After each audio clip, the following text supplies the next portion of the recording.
વિદ્યાર્થી મિત્રો, કાયમી શિક્ષક ભરતી ક્યાં સુધીમાં આવી શકે છે?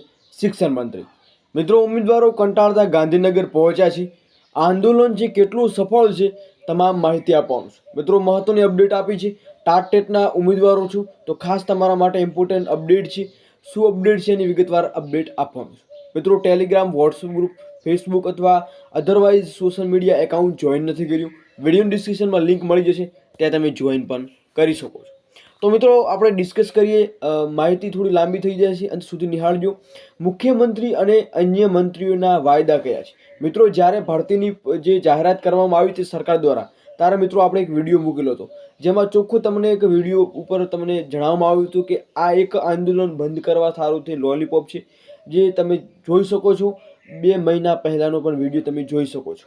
મિત્રો, આ જ્યારે ઘટનામાં રજૂઆત કરવામાં આવેલા ટેટ ટાટ પાસ ઉમેદવારો છે, એમાં પોલીસ દ્વારા અટકાયત પણ કરવામાં આવી હતી.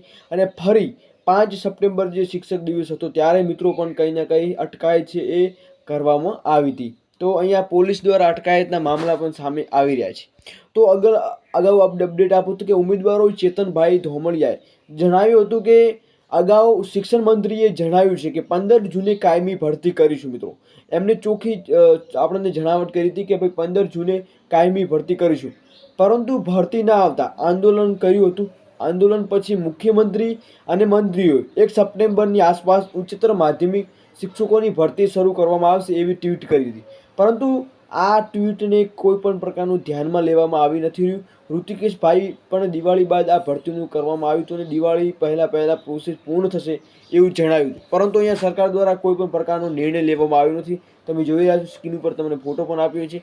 તો જે પોલીસ દ્વારા અટકાયત પણ કરવામાં આવી છે. ટેટ ટાટ પાસ ઉમેદવારોની શિક્ષણ મંત્રીને રજૂઆત પણ કરવામાં આવી છે. બાકી મિત્રો, ક્યાં સુધીમાં રહેશે હવે નેક્સ્ટ વિડીયોમાં જણાવવામાં આવશે, કેમ કે આવા આંદોલનો છે એ 3 કે 4 મહિનાથી થઈ રહ્યા છે, પરંતુ અહીંયા શિક્ષણ વિભાગના પેટમાંથી પાણી હલ્યું નથી.